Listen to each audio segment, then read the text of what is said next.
Interview de Thierry Grave par Elena Garcia. Bonjour Thierry. Bonjour. Comment vas-tu? Très bien. Est-ce que tu peux nous parler de toi, ton parcours qui est riche, tu as beaucoup d'expérience. Mon parcours. Oui, bah, déjà c'est pas mal comme question parce que je ne sais pas qui je suis, mais c'est sûr que mon moi, il est directement lié à mon parcours professionnel. Hein. Ouais, c'est sûr. J'ai un parcours d'autodidacte avec quand même évidemment quantité d'aide, quantité de gens. Certaines personnes ont été très importantes, ont vraiment été des marchepieds forts. D'autres, Oui. moins, mais ont pu être des modèles, par exemple. Ça peut suffire d'être un modèle pour être influent et finalement guider quelqu'un qui n'est plus tout à fait autodidacte dans ce cas-là. Hein. Mais voilà. J'étais plutôt mauvais élève à partir de la quatrième, j'étais mauvais élève, quoi. Voilà. Comme beaucoup, hein, il y a plein de gens Ah oui, mauvais tout à élèves, fait. faut pas croire. Donc, quand même, à la force du poignet de mes parents, je suis quand même allé jusqu'en terminale, etc. Mais en terminale, je me suis retrouvé sans bac. Donc j'avais fait ma terminale, donc, soi-disant niveau bac, mais sans bac. Et donc j'étais un petit peu... me questionnais un petit peu sur ce que j'allais pouvoir faire. Je bossais un petit peu comme charpentier, c'était assez passionnant. Mais bon, c'était loin. Enfin bref, c'est pas allé jusqu'à vraiment me faire craquer. Puis surtout, quand j'étais charpentier, j'étais encore en première. Et c'était un job, enfin un travail d'été. Et moi, je voulais faire ma terminale avec mes copains. Je voulais absolument, mes copains, c'était le plus important sur Terre. Ah oui. Et donc, je suis revenu à Paris, puisque c'était en Provence, à Orange. Et bon, après, je me suis retrouvé donc sans bac. Alors, j'ai fait des petits boulots à la con, etc. Mais j'étais en gros le bec dans l'eau, sauf que il s'était passé des choses entre l'âge de 16 ans et l'âge de 19 pour le bac, parce que j'avais redoublé un an, j'avais 6 mois de retard de naissance, parce que je suis né en février. Et donc, entre ces 16 et 19, il s'était passé des choses extrêmement importantes. D'abord, j'étais allé passer des vacances alors que j'avais 16 ans chez mon grand-père qui avait en gros le même métier que moi aujourd'hui, c'est-à-dire sculpteur et orfèvre. Lui avait eu une formation de sculpteur en ébénisterie et puis étant très adroit, il était devenu sculpteur praticien. Le praticien, c'est celui qui en gros transforme le modelage original de l'artiste qui va signer en œuvre, en bois, en pierre, ce qu'on veut. C'est assez technique, hein, à l'aide de compas trigonométriques, de trucs comme ça. Puis du moulage d'abord, enfin, un tas de choses comme ça. Et puis il avait fait un petit peu de bijoux pour faire de l'argent de poche, parce que vraiment il gagnait très très difficilement sa vie. Donc je vais voir mon grand-père et je passe 10 jours là-bas, pendant lesquels, lui il a 80 ans, à peu près, non pas tout à fait, oui, enfin il a 79 ans à ce moment-là. Et je viens le voir pour ça d'ailleurs, il m'initie à 100 facettes de son métier. Pendant 15 jours. Donc, pendant 10 ou 15 jours, c'était des vacances, je ne sais pas combien étaient les vacances à ce moment-là, des vacances d'hiver d'ailleurs. Il était dans les Landes. Ah oui. Et là donc, il m'a fait fabriquer de la peinture avec des pigments qu'on broyait, en ajoutant de l'huile, des trucs, enfin voilà. Il m'a fait faire une soudure en or. Il m'a fait faire une mise au point, c'est-à-dire il m'a sorti un plâtre qu'il avait lui-même fait, il était sculpteur, hein, et il m'a foutu un bloc de pierre à côté, et il m'a donc vraiment montré comment on traduisait dans la pierre le modelage original. Enfin là, c'était un moulage qui sortait de ce qu'on appelle un bon creux, c'est-à-dire vraiment le tout premier moulage. Et donc j'ai fait ce travail-là, sur ce plan-là, pour ce qui est du travail de mise au point, je ne suis pas du tout autodidacte. Ça, je l'ai appris. Et ça me sert énormément aujourd'hui. pour le marbre en particulier.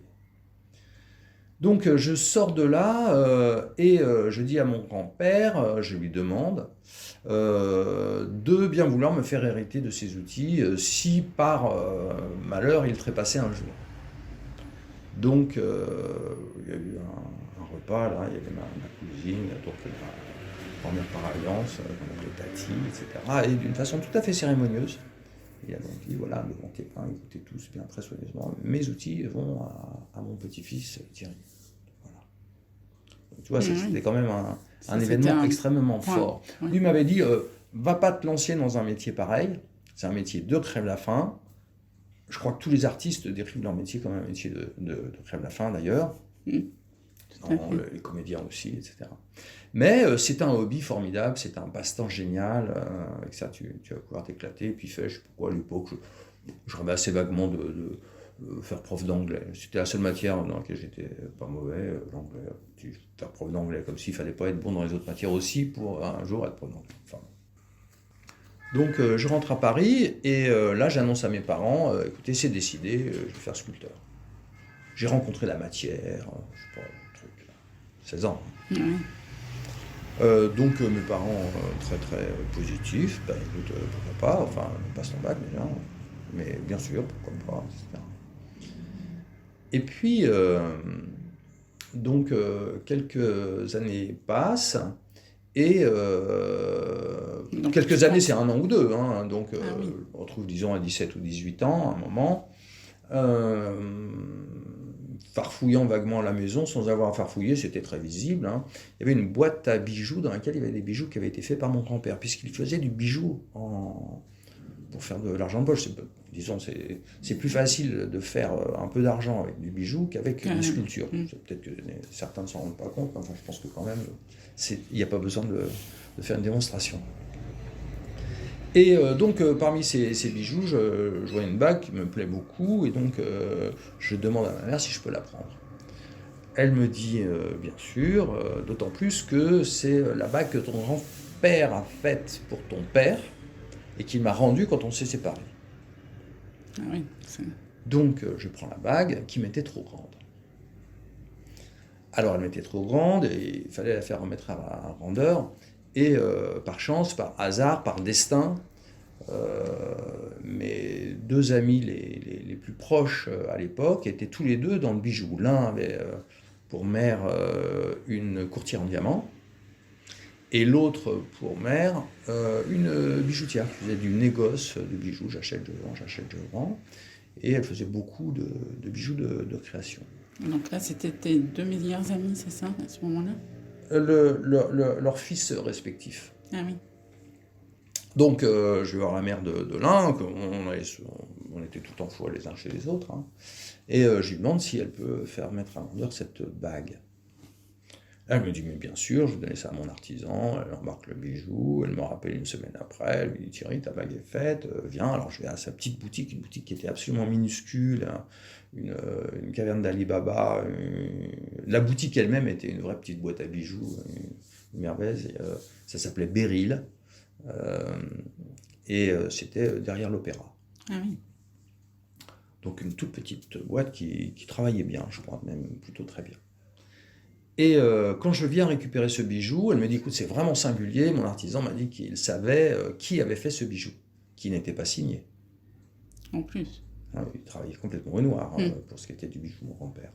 Donc il n'y avait pas un poinçon de maître, il n'avait pas non plus un poinçon signature, c'était anonyme au maximum. Hein. Et elle me dit, oui, enfin il m'a dit que c'était Jean-Marie Levet qui avait fait ça. Jean-Marie Levet, mon grand-père. Là, vraiment, ça me trouve le cul. Parce que vraiment, il n'y avait pas de raison a priori que Jackie, qui habitait à Cadet et qui bossait là, etc., soit lié d'une façon ou d'une autre, enfin, à mon grand-père. Son artisan, je ne savais pas qui c'était, d'où il sortait, c'était quand même des coïncidences, des hasards. Donc je dis, ah, mais moi je voudrais vraiment rencontrer cet homme, c'est incroyable, comment il peut savoir une chose pareille? Et elle me dit, mais lui aussi, il voudrait te rencontrer. Donc on part avec mes 2 potes voir cet artisan créateur qui signait ses bijoux DOT, D-O-T, Dot. Si vous voyez encore sur le marché des bijoux un peu anciens maintenant, hein, puisqu'il est mort, signé Dot, voilà, c'est un gars qui était extrêmement talentueux et d'une gentillesse extrême aussi. Donc je vais rencontrer ce Dot, et là je découvre donc le signe du destin en quelque sorte. Puisque mon grand-père, à l'époque, habitait Montparnasse, Dot habitait à Alésia. Quand je dis Montparnasse, il était à Montparnasse, puis à Alésia, mon grand-père. Oui. Et donc là, à Alésia, il fait connaissance avec un de ses voisins, Dot. Et il dit à Dot, écoute, c'est un peu la dèche, moi je fais des prothèses dentaires pour ma femme, est-ce que tu pourrais Enfin, je voudrais bien faire les prothèses dentaires pour ma femme qui était dentiste, enfin arracheuse de dents, mais dentiste quand même.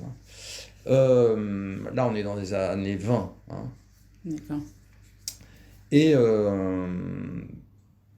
est-ce que tu pourrais me montrer comment on façonne l'or, etc. Je pourrais faire les prothèses. Hein. Et donc, Dot lui montre comment on fait ça. Et donc, le même Dot lui indique comment on construit un bijou. C'est pas tout de savoir souder l'imessier, ça, mon grand-père, c'est pas un souci. Souder quand même, il a dû apprendre avec Dot. Et puis, bon, un certain nombre de gestes, hein, il les a appris avec Dot. Et puis, comment on structure un bijou. Et donc, c'est comme ça qu'il s'est mis à faire du bijou qu'il allait vendre aux terrasses de café. Ah oui. Tu vois. Et donc, c'est ce même Dot que je rencontre quelque chose comme 50 ans après. Okay. Tu vois. Et donc, Dot, à la suite de cette première rencontre, je suis souvent allé le regarder travailler. J'ai jamais travaillé sous sa dictée, contrairement à Nicolas, un de mes deux amis, qui d'ailleurs, après, a repris la boutique de sa mère et faisait les réparations, puisqu'il avait été initié au métier par Dot, même plus qu'initié, il l'avait vraiment formé. Mais moi, je vais juste le regarder. Et comme mon grand-père était mort entre-temps, que j'avais donc récupéré l'outillage, j'avais établi un petit matériel vraiment de base hein, pour faire de l'argent de poche, pas pour travailler sérieux, mais on pouvait faire du bijou. Et donc je commence le bijou comme ça. J'étais au lycée, et donc en seconde et première et terminale au bahut quand je faisais des bijoux. Ah oui. Et voilà, et puis donc après Dot est décédé, j'ai rencontré, il avait déjà 77 ans, un truc comme ça, hein, 75 ans, je sais pas, il est mort. Donc tu l'as suivi après? J'ai suivi un certain temps, après je me suis brouillé avec ses deux amis, et donc en gros j'aurais laissé Dot. Mais en revanche, moi je continuais de travailler. Brouillé, mais enfin néanmoins on était toujours dans la même tambouille. Hein. Et donc Jackie, la mère de Nicolas, qui déjà m'avait présenté Dot, a été ma première cliente professionnelle. Ouais. Et voilà. Donc je bidouillais comme ça. Et donc au lycée, moi j'avais toujours l'ambition d'être sculpteur. Et là c'est l'autre ami, Marc, non pas Nicolas, mais l'autre ami, Marc, qui lui se destinait au métier de peintre et d'illustrateur, chose qu'il a faite. C'est ce qu'il a fait de sa vie. Me dit, mais écoute, à 40 ans, tu seras un très jeune sculpteur, quoi. Tu seras un sculpteur débutant sur le marché. Les sculpteurs, on n'est pas sculpteur à 20 ans, quoi. Ça n'existait pas à l'époque. En tout cas, c'était ça, sa façon de voir. Et c'était un mec que je considérais comme formidable, sa parole était d'or, etc. Et qu'est-ce que tu vas faire entre 18 et 40 ou 45 ? Du bijou. Ah. Voilà. Et donc, quand je me suis retrouvé le bec dans l'eau, sans bac, à 18 ans là, et demi, en fait, je me suis dit, voilà, avec la cervelle, ça marche pas, mais j'ai des mains, j'ai un outillage, j'ai eu un signe du destin, il n'y a pas de pétard, il n'y a qu'à y aller. Quoi. Voilà. Donc c'est comme ça que j'ai commencé. Avec l'ambition tout à fait définie d'arriver à gagner ma vie avec le bijou. Oui. Et dès que je gagnerai ma vie avec le bijou suffisamment, pas beaucoup, suffisamment, j'enclencherai la sculpture. C'est ce qui s'est passé, j'ai enclenché la sculpture dans dans mon emploi du temps, de façon professionnelle. Je faisais un peu le dimanche, mais vraiment avec l'ambition de faire ça, à l'âge de 30 ans, donc 10 ans après. Ah oui. Donc j'ai commencé le métier à 19 ans. J'ai été émancipé à l'époque, la majorité était à 21. Et voilà, je suis parti comme ça dans ce job. D'abord, j'ai vendu du bijou au porte-à-porte, de boutique en boutique. Oui. J'ai jamais vendu sur les marchés, fait des trucs comme ça. J'avais une trop haute idée soit de ce que je faisais, soit de ce que je comptais faire. Et donc, je faisais les porte-à-porte boutiques. Puis au bout d'un an, j'ai eu 4, 5, 6 boutiques dans Paris avec lesquelles je travaillais plus ou moins régulièrement. Je ne gagnais pas du tout ma vie. Hein. Là, c'était au tout début, en fait. C'était au tout début, voilà. Et puis, quelques années passant, à 23 ans, donc je m'étais fait virer des Beaux-Arts. J'étais rentré aux Beaux-Arts quand même après mon absence de bac avec un dossier de dessin. Ah oui. Que j'avais préparé dans les cours du soir de la ville de Paris. Oui. J'étais rentré, puis un an après j'ai été viré parce que il fallait passer un certain nombre d'UV à l'époque, ça s'appelait des unités de valeur, et que moi j'étais radicalement contre les examens. Bon, contre le fait d'être jaugé, estimé, etc. Pas du tout, on marche au génie, point barre, faites pas chier avec ces choses-là. Donc, d'ailleurs j'étais assez irrespectueux des professeurs en général. Pas de dot, parce que lui, c'était un homme de métier, et dans mon esprit, il savait très très bien, il était lui-même engagé dans ce qu'il transmettait. Oui, c'était pas simplement alors qu'un prof, pour moi, c'était un pro de l'enseignement, mais il n'était pas un pro de ceux qui l'enseignaient. Donc, c'était pas respectable. Voilà. Donc, je me suis retrouvé comme ça, viré des Beaux-Arts. Donc j'ai continué de faire de la sculpture un petit peu gentiment. Et puis à l'âge de 30 ans, je me suis dit, c'est bon, maintenant je vivote, donc j'attaque ça. Et entre-temps, alors que j'avais 23 ans, oui. Mes parents m'ont dit, côté études, c'est pas ça, mais visiblement, tu es très très engagé dans le bijou, la sculpture, l'art en général. C'est ta façon de faire tes études, de le faire à ta façon, comme tu le fais. Si tu veux, on t'achète le bail d'une petite boutique pas chère, et puis on te paye le loyer pendant 1 an, et puis après, vogue, hein. Et c'est ce qui s'est passé. C'est comme ça que je suis entré dans ces 4 murs à l'âge de 23 ans. Donc ta boutique est située... Où nous sommes pour l'instant. Rue du Rantin. 24 rue du Rantin. Voilà. Ah oui, c'est un vrai tremplin. Ça s'est passé comme ça. Voilà. Et après, j'ai suivi mon rail, moi. Hein, donc c'était bijoux, sculpture, ça a fait bijoux, sculpture. J'ai jamais basculé dans tout sculpture. Mais depuis des années maintenant, plus de 20 ans, je gagne autant avec le bijou qu'avec la sculpture. Voilà. Je vends moins de sculpture, plus cher, plus de bijoux, moins cher. Et en chiffre d'affaires, je suis... Donc ta profession, tu dirais que c'est... Je suis sculpteur et orfèvre. Orfèvre. Sculpteur et orfèvre, j'ai 2 métiers. Oui. À proprement parler, j'ai 2 métiers. Et comment tu pourrais décrire ton art et qu'est-ce qui te pousse à créer durant toutes ces années? D'où vient-on ou tes inspirations, en fait? Alors, d'abord, disons que l'appréciation que j'ai de ce qui m'inspire et des raisons pour lesquelles je fais ces choses, cette appréciation, elle a changé au fil du temps.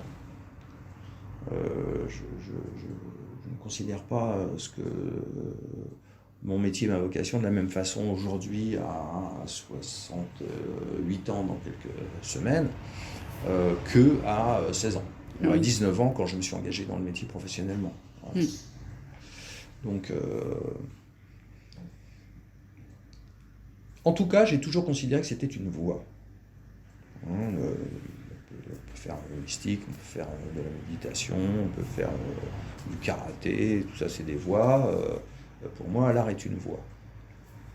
Donc c'est une façon de se réaliser et de découvrir, c'est un outil permettant d'approcher un certain nombre réponse énigmatique sur les raisons pour lesquelles on est là, en train d'agir dans le monde. Voilà.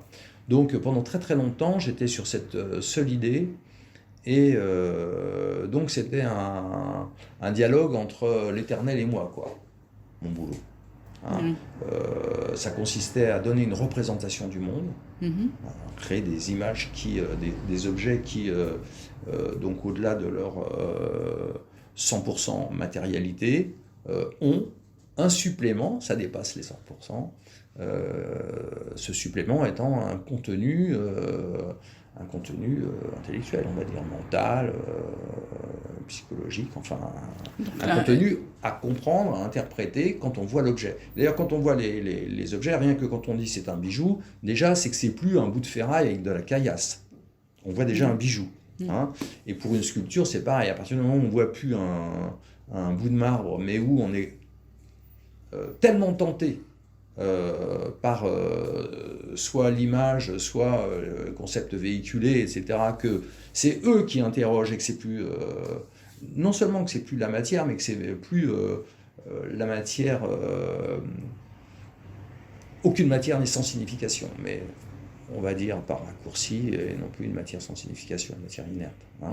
Dès que en fait, le message prime sur le support, sur le contenant du message,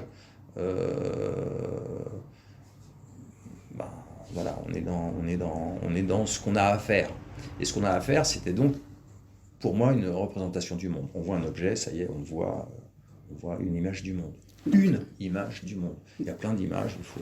Donc là, tu dirais que c'est intemporel ou c'est Alors vraiment... tout à fait intemporel, c'était une relation entre Dieu et moi, quoi, dans ma tête. Dans mon esprit, dans ma façon de faire, j'étais dans un dialogue direct de petit créateur avec l'art création. L'interrogation, c'était l'art création.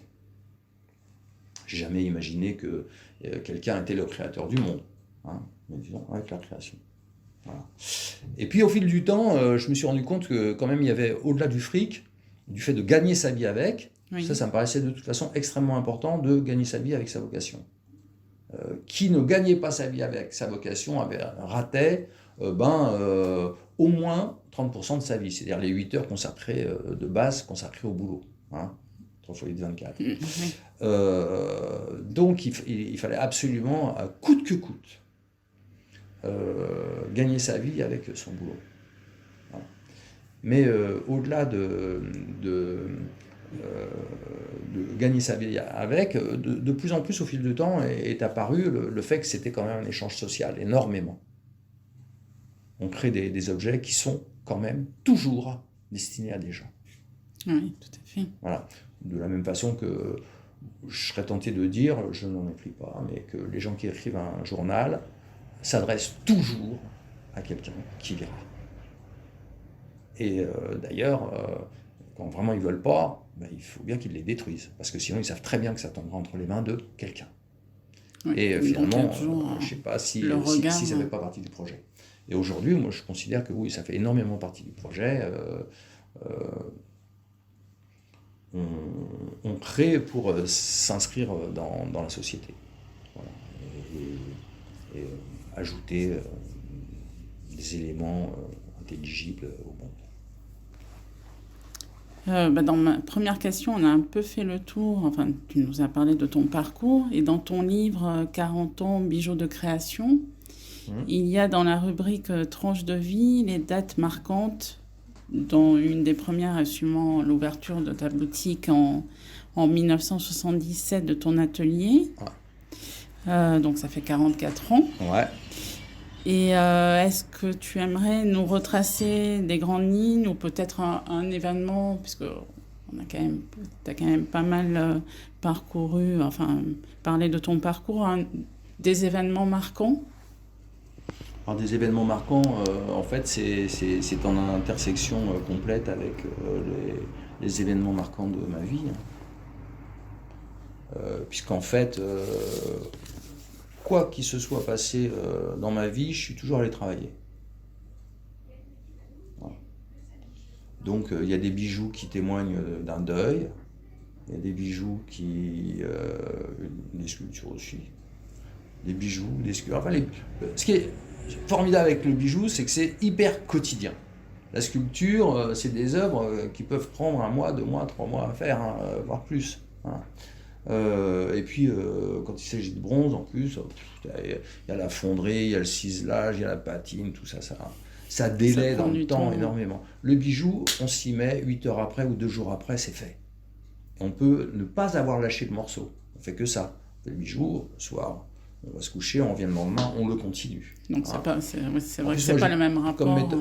Par rapport au temps, c'est pas du tout le même rapport. Et donc ça peut être d'une réactivité diabolique. On est complètement effondré, on va sur l'établi, on fait. Voilà. Et il apparaît une image de l'effondrement. Voilà. Donc j'ai toujours privilégié ça. Le fait que ce soit un témoignage authentique au jour le jour, à la seconde près, de ce que je vis. Donc si justement j'ai des élans qui me mènent à des états de conscience sensationnels, c'est dans l'objet. Si j'ai des joies immenses, je tombe amoureux, le monde s'illumine, la terre entière est en train de me parler, les immeubles même ils me causent, on dialogue en direct parce que ça y est, je suis complètement inséré dans le monde parce que j'aime. Si j'aime le monde même, tout est amour, c'est dans l'objet. Tout est ainsi. Voilà.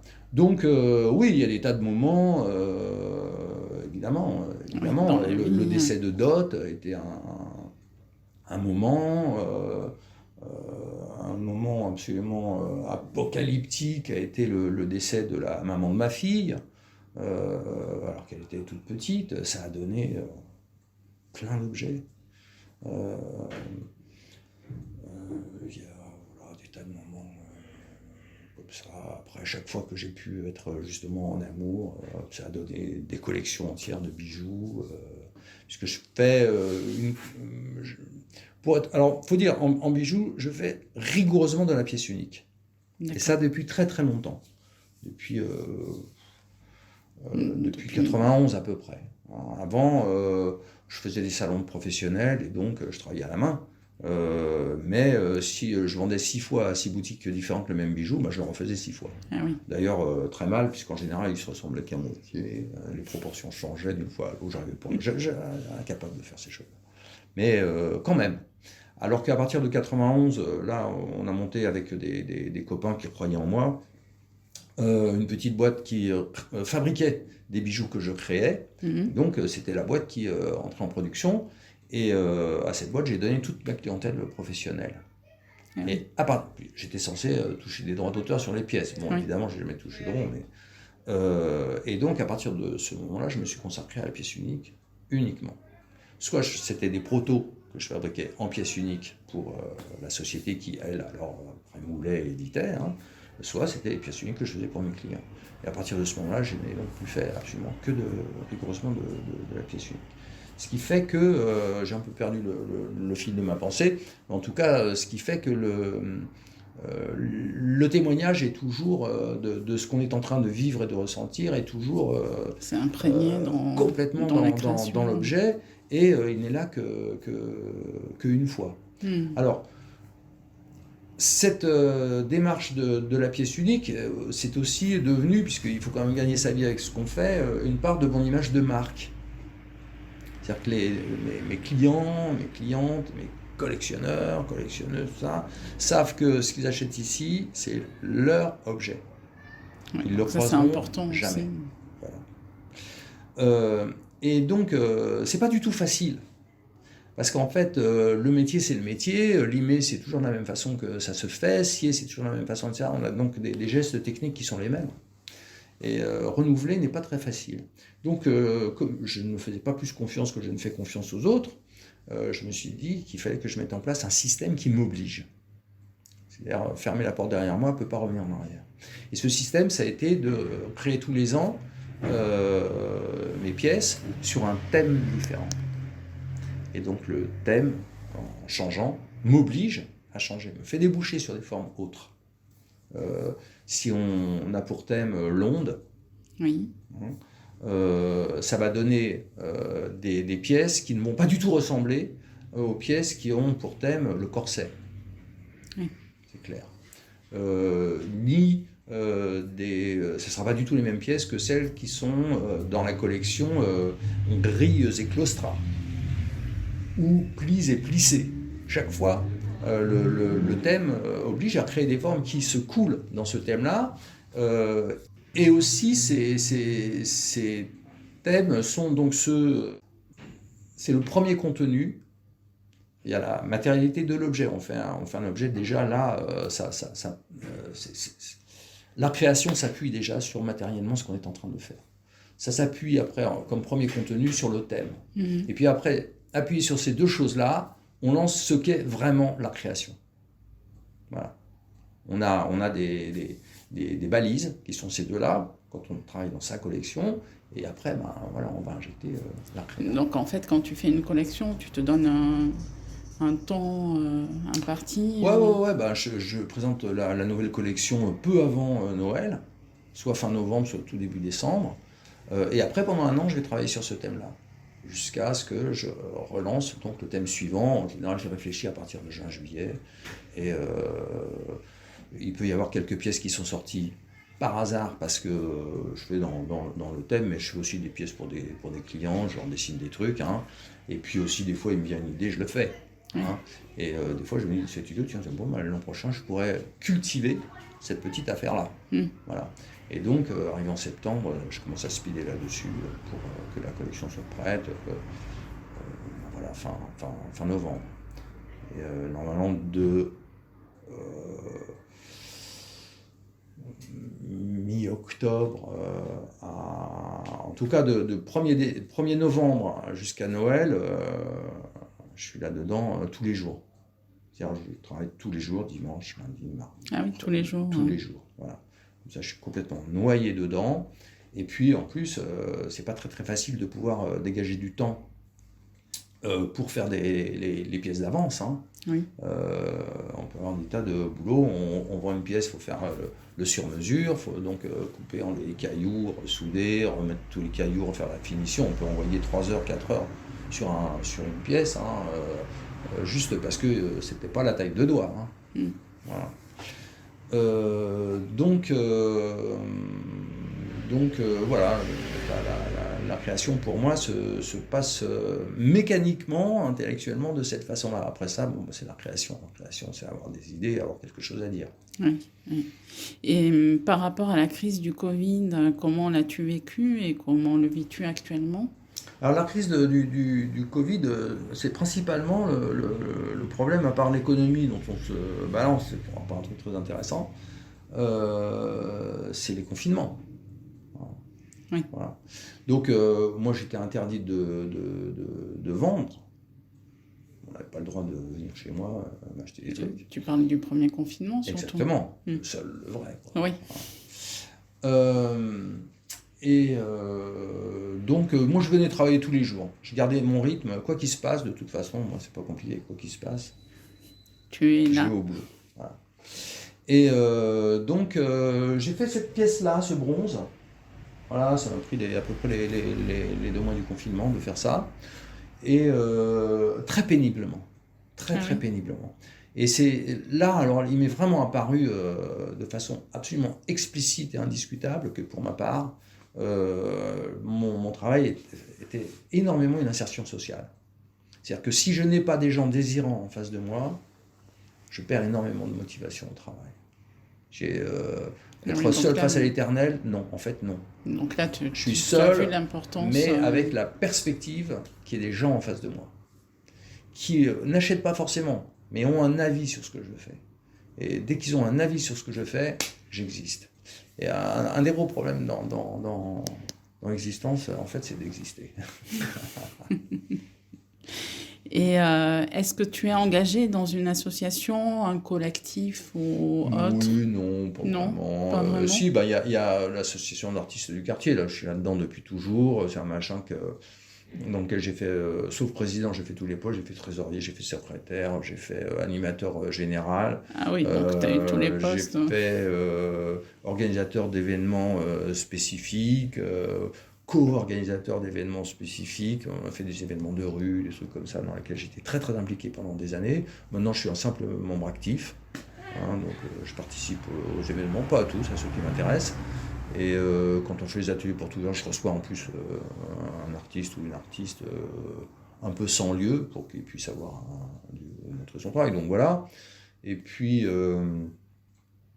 il y a des amis artistes avec lesquels on a fait des trucs. C'était plus proche du collectif à proprement parler, puisque on a fait un certain nombre d'expositions ensemble sur des thèmes communs qu'on a choisis. Ça a été d'abord le thème des vanités. Et on a fait une belle expo, je ne sais plus combien on était 7, je crois, un truc comme ça.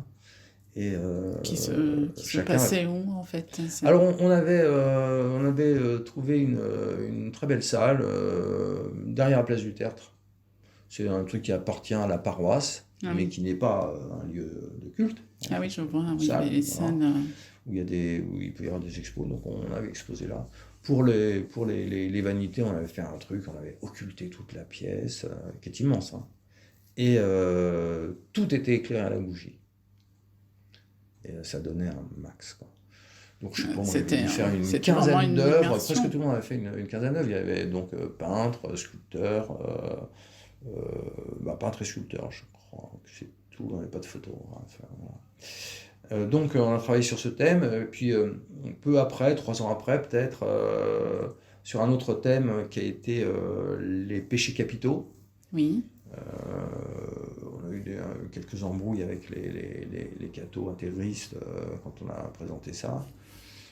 C'était dans le même lieu? Même lieu, exactement. Ah oui. Donc ça a chauffé. Mais donc là, on était 7 et chacun a fait 7 œuvres. Au moins, c'est-à-dire une œuvre par péché. Tout le monde devait traiter tous les péchés. C'est ça.